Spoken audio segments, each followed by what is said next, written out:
Jesus, bloody shoes. My name is Shai Hines, but I go by Shai Rose. I'm 28 years old. Southeast DC, more so specifically around a neighborhood called Parkland. Show me love.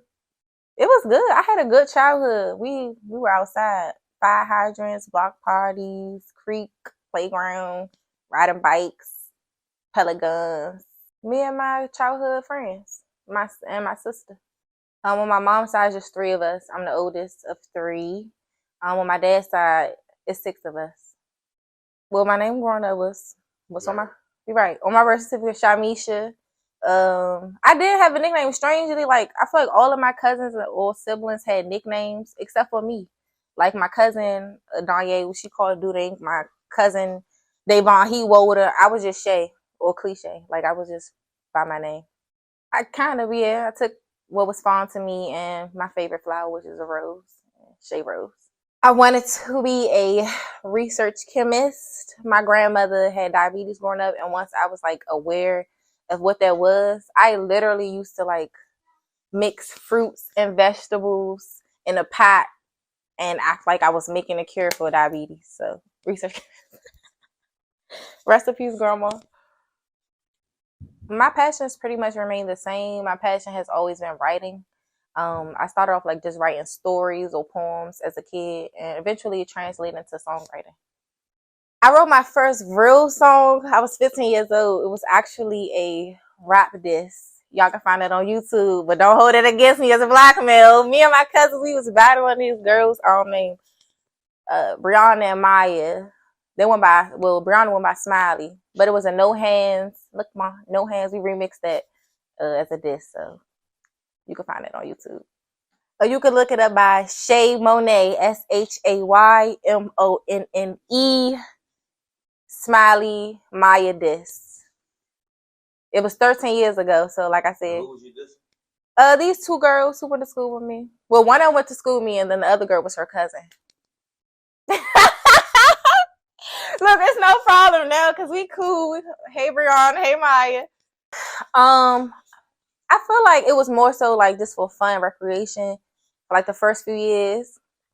I honestly didn't start taking music seriously, like I would say professionally recording until like 18, 19. I met this gentleman named KB the General. I was working at Home Depot on security, and he just so happened to tell me like I look like an artist, and I was like, I am an artist, and we collabed ever since. We've been locked in ever since. So shout out to KB the General.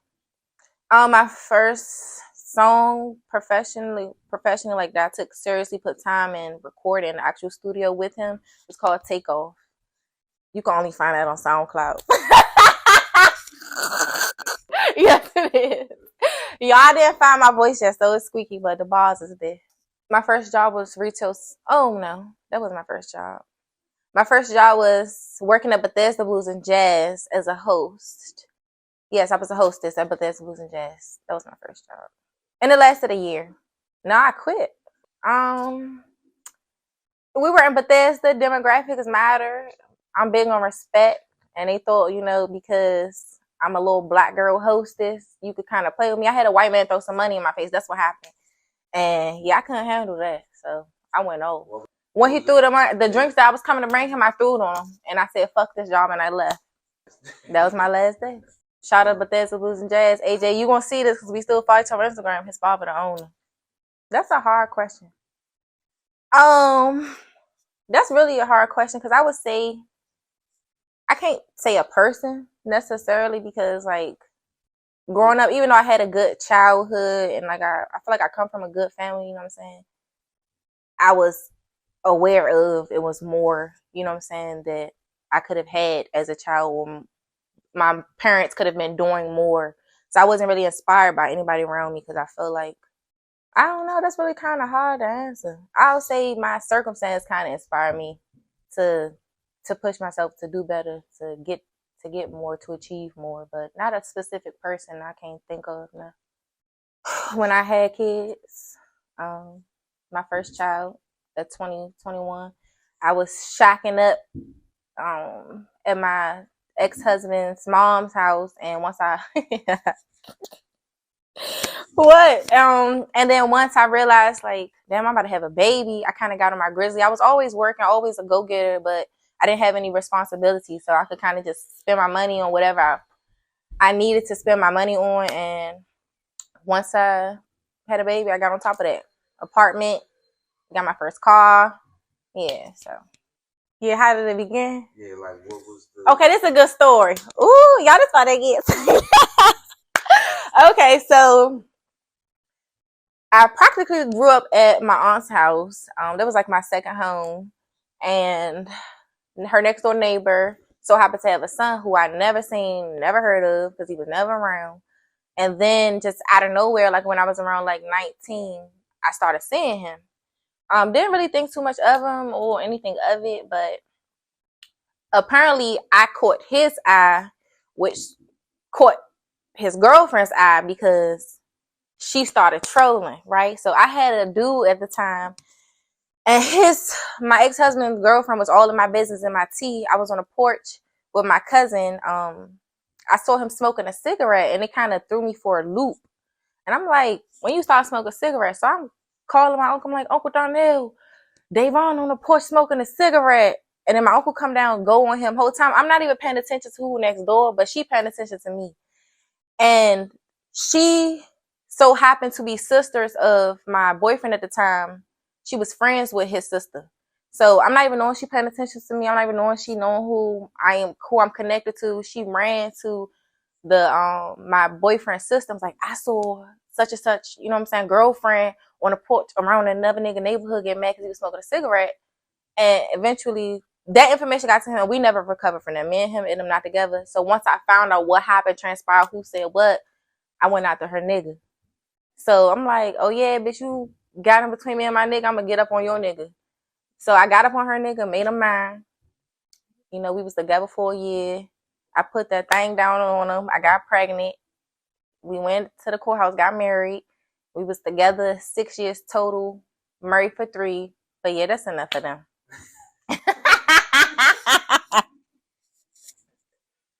Alright. I have 2 kids, Clayton and Connor Dorsey. But I got 4 kids. Shout out to my other 2 kids. One of them is by the ex I'm talking about. Don't ask how all that time loops and hoops, but yeah. Yeah, I would say if I could do it all over again, I would have taken it more seriously, with knowing how talented I was and with knowing the people who I had, you know what I'm saying, came across later down the line who were beneficial, conducive to me growing and, you know, developing my craft. Because kids are a blessing, but they're definitely a hindrance when it comes to pursuing goals and stuff like that. But now I just use it as more push and drive to keep going forward. But yeah, I'll do it all over again. But maybe I hold off on having kids and wait later on down the line. No, because it's your body, your choice. I feel like anything is possible with so many women out here who have shown that walked across the stage with babies on their hips or with child. So nothing can stop you. But for me personally, my personal journey, me having kids, the kind of mom I am, how much I'm willing to sacrifice and invest into being a full-time mother, pursuing a music career wasn't in the best benefit for my kids. So it stagnated me in a certain extent. So it would be harder. I would just say it would be harder. Know that it's not easy. It's doable, but it's not easy. If you want the easy route, don't have kids. If you willing to put in the work and grind and be tired and if you got a village who can help and support you with the kids, because sometimes it really does take a village. I don't always have a village, but now my tribe is coming together, so we making shit happen. Let's go. It depends on really like my mood or state of mind. On a good day, a chill day, I just play a beat, an instrumental in my car, or I play an instrumental while I'm in the shower. Typically, if a beat is fire and I'm gonna put something to it, within the first couple of little seconds, I start piecing lyrics together. I most times don't write until I piece a hook together. Like I'll play an instrumental over and over until I put a hook together in my head. Once the hook is formulated, then I'll start writing. Anytime that I cannot conjure a hook like that, I'll just try to play off of, like, if a producer sends me a beat, if if a beat like comes on, has like a certain title, I'll kind of like build off of whatever cadence or vibe I feel like this. You get me? Real life experiences for the most part, because I've been through a lot of shit. So most times I really go off my emotion. How if I'm angry, I'm angry. I got diss songs for my 2 of my baby fathers. I got a heartbreak song for all 3 of my baby daddies. I got shit talking about, you know what I'm saying, like my struggles and trials and tribulations, like growing up and, you know, even with me in adulthood. So, one of them has been released, my new single, Lonnie. That's on all digital platforms. If you're not streaming Lonnie, you tripping. March 17th, 2024. My third born father, yeah, we could go ahead, let's talk about it. Okay. So I had transitioned out of dealing with my third born's dad. And I was involved with this sounds like I just got a lot of kids.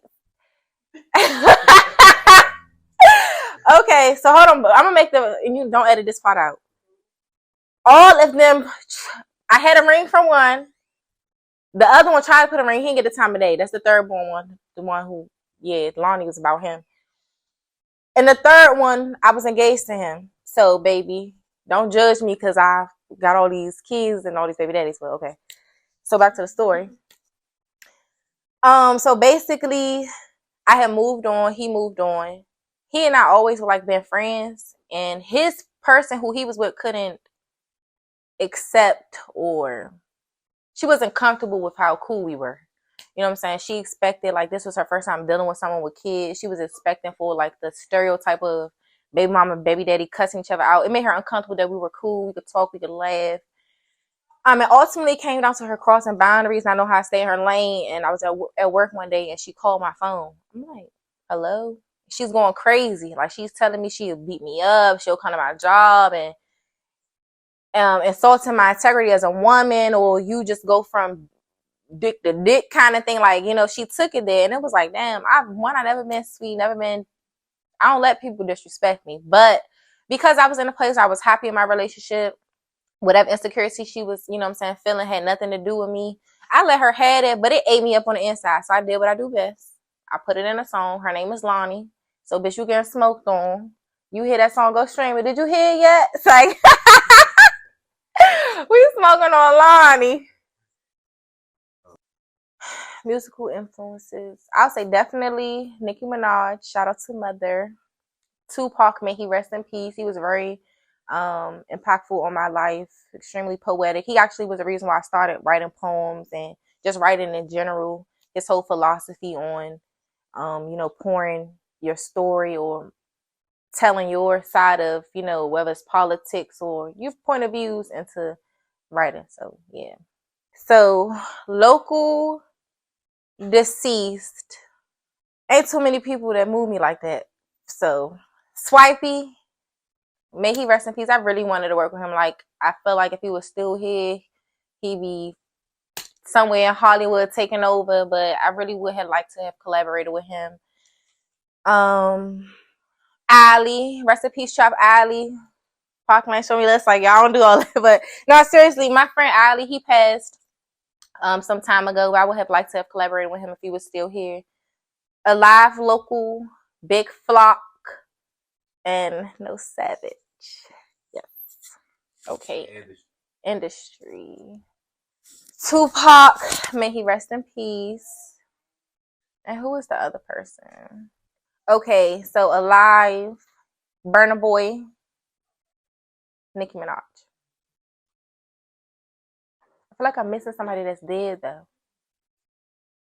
If it come back to me, I'm just gonna yell it out. I mean, outside of Lonnie, we pushing Lonnie like cracker to the summertime. I got a lot of music that I honestly been sitting on for a few years now.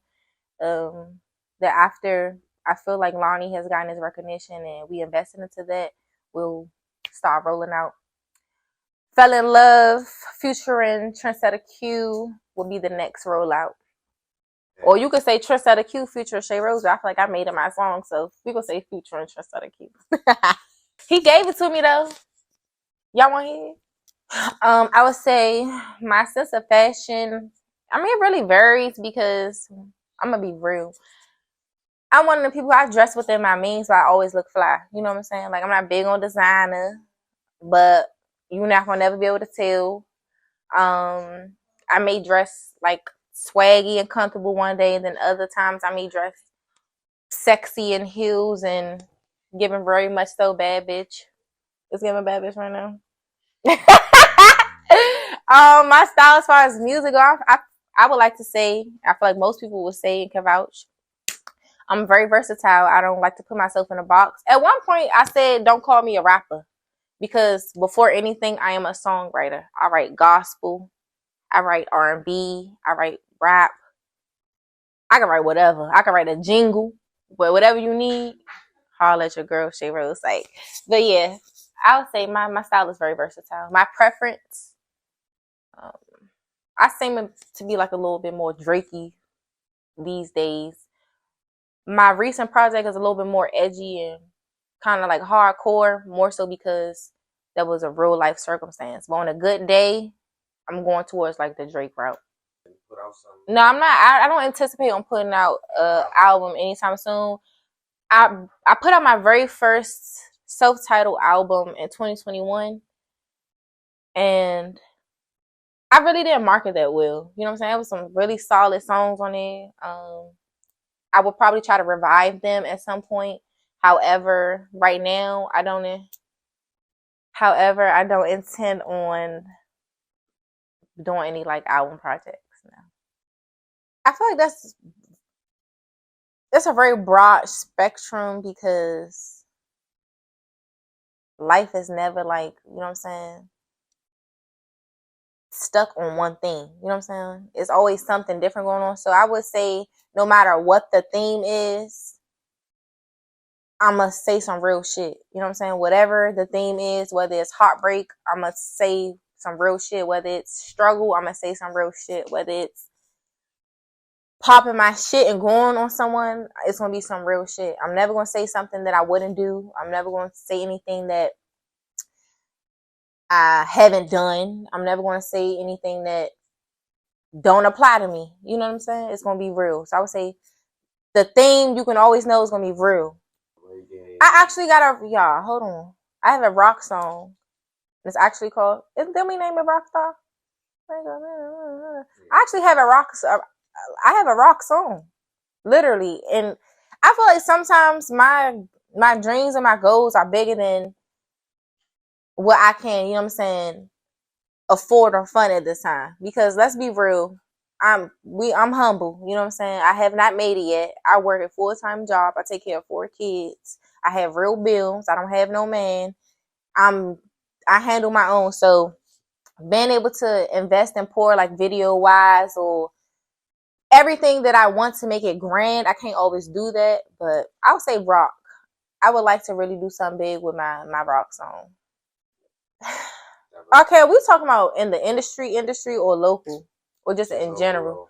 Overall, I feel like, and this is my honest opinion, I feel like most women get stuck between either being extremely hard and gangster or extremely over sexual. I feel like for me, I feel like I have balance because once again, I'm a songwriter, so that translates, you know, in my music. I feel like a lot of times for some of these women, you know, they're rapping because of trends or they're rapping because someone say, "Oh, you should do this," but they're not necessarily versatile. They're not necessarily lyrically creative, so they're going with what's trending or what they think will sell. Locally, honestly, I don't really think like nobody. I'm not. I don't know. I mean, not because I'm about to say something I was supposed to say to the question. I mean, I just feel like that's a good question. I just try to remind myself constantly that being a true lyricist is enough. You know, being authentic is enough. Timing, being, you know what I'm saying, aware that timing is everything. Not everybody's timing is you know what I'm saying, the same. And to not necessarily put too much emphasis on what I see working for other people and know that eventually what I'm doing will flourish because I got that shit. I would say this is the most that I have done outside of recording and writing ever since like recording my first serious song when I was 18, 19 years old. Next for me is just being more consistent with when I release a song or album is to have a proper rollout, to continually to push that song and not to just drop it and like, oh, it's gonna do what it's gonna do and expect it to blow up overnight without me, you know what I'm saying, investing into it. Um, I'm also working with my team. We're planning for our first concert coming up April 27th. That is a short-term goal for me. It's my first headlining show with a few musical associates. We also anticipate to create our, after that, what I'm saying, the outcome, we know it's going to be big. But after that, we're going to plan and strategize our first mini tour with the stops of Houston, Texas, New York City, Philadelphia. We coming to y'all, Philly. Hold on, now we ain't say Baltimore. We're gonna slide Baltimore there because I got some Baltimore guys in Virginia Beach. So yeah, it's very much so giving a mini tour, and just pushing ourselves and advertising Shea Rose to who's in close proximity until we could become global, worldwide. Cause I'm coming for y'all hoes. Yeah, that you guys suck your dick to get up to the top because who doing it? I got a bomb manager. Shout out to D Gorm. Okay. And shout out to Perfect Picking on the beat because that's all I need to go straight up to the top, baby. And shout out to my engineer, KB the General Purry. That's all I need. Perfect your craft. To study the game, study your. I wouldn't necessarily say competitors because I don't never feel like I'm competing with anybody.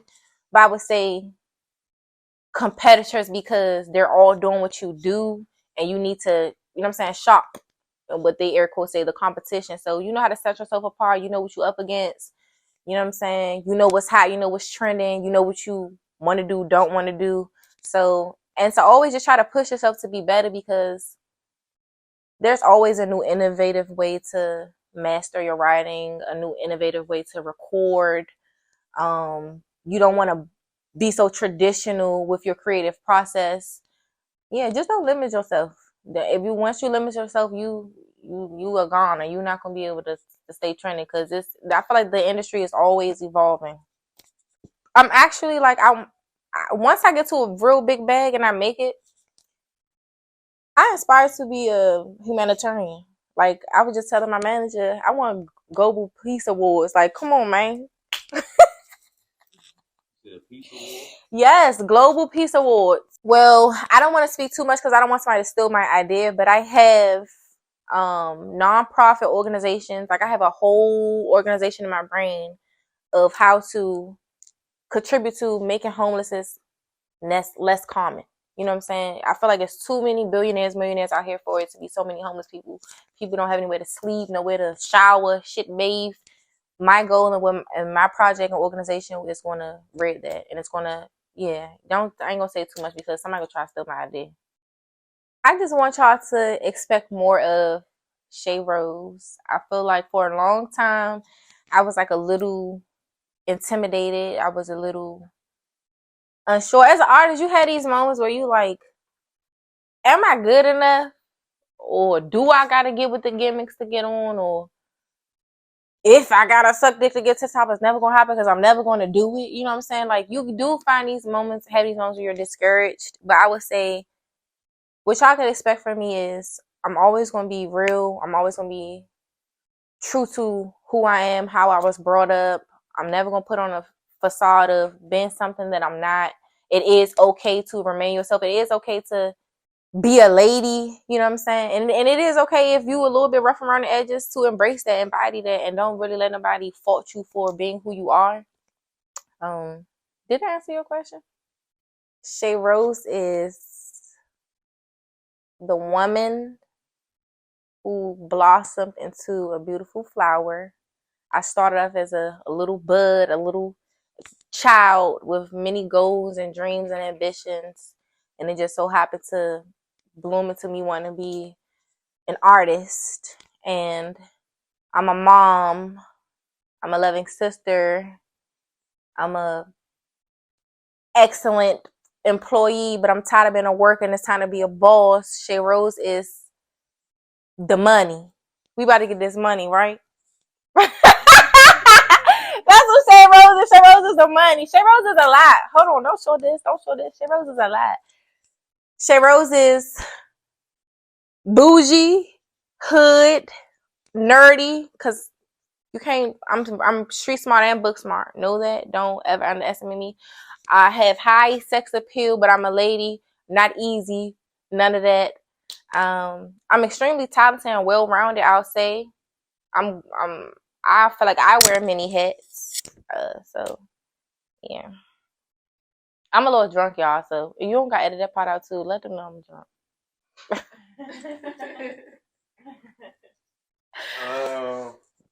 These hoes wanna beat me, wanna walk on my shoes 'cause I make it look easy, but it isn't, believe me. If I told you my story, you would